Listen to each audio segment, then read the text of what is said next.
We got to the airport and there was a delay on the flight, so sat on the plane at the gate for about an hour while they were sorting out a problem on the plane, and then suddenly the plane just started to shake and shake and shake, and the terminal was shaking as well, and the people on the ground were shaking, and it turned out to be an earthquake. It wasn't that big, it was 7.2 on the Richter scale, but it lasted about 40 or 50 seconds, which is really bizarre, because I always imagined them being like very short and over with, but then it seemed to have gone for a long, long time, and thankfully we didn't really know that it was an earthquake at the time. We just thought that there was something wrong with the plane. I think we'd have been a lot more scared if we'd known it was an earthquake. But then, of course, they shut down the airport, which meant no flights were allowed to leave. So there was the threat of me not getting to Lima to do the party, which wouldn't have been very good. So I was sweating it a bit.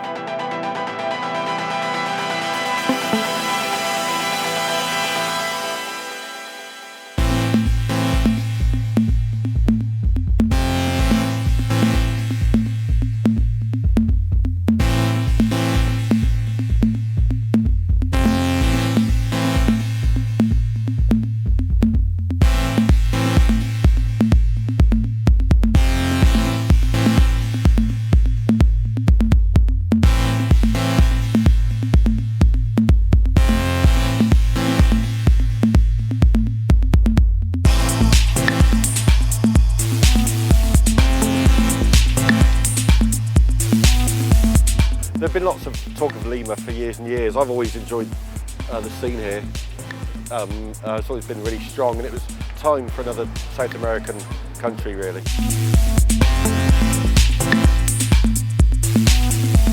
South America is my favourite of all the continents, really. I think it's just a really untouched scene here. There's not that much of a European influence even in the tourists here. You don't sort of come across loads and loads of Brits here, which I like.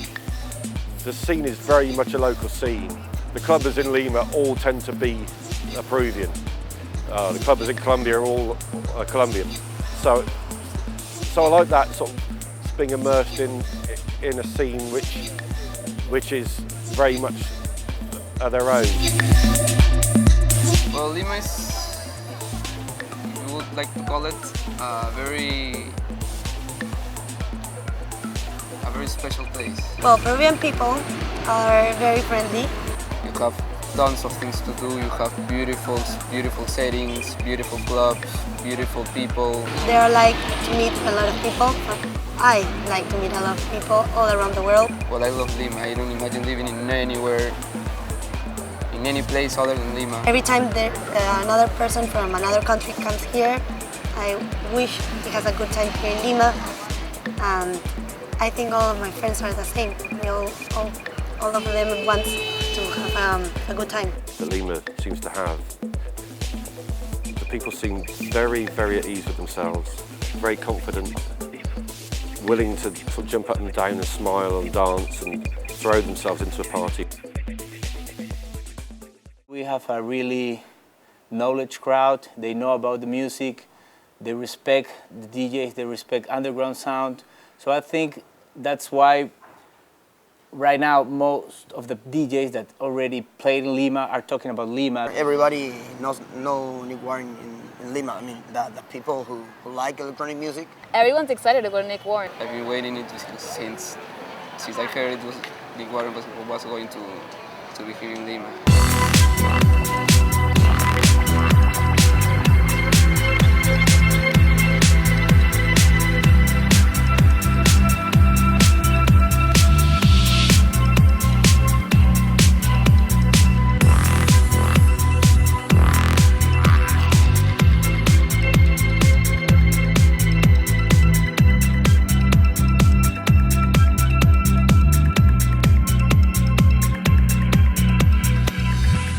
An amazing party. Maybe sort of the best one so far of all my GUs. Yeah. It was, the production was amazing. It was a huge, huge space. Tent that had been turned into like a proper club. There must have been 2,500 people in there, and they were still there at the end. great production, great lighting, everything was good. Great crowd, really enjoyed myself.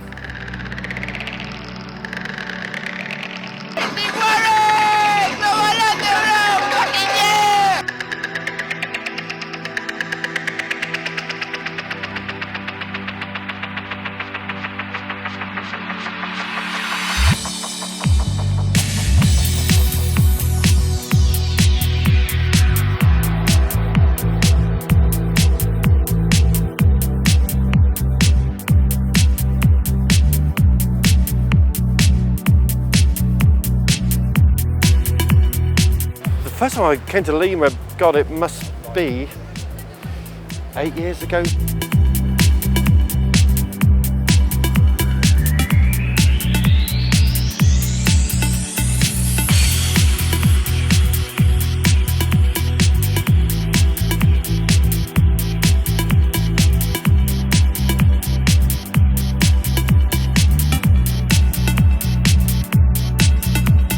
The response to the Global Underground albums I make has got stronger and stronger, which is fantastic.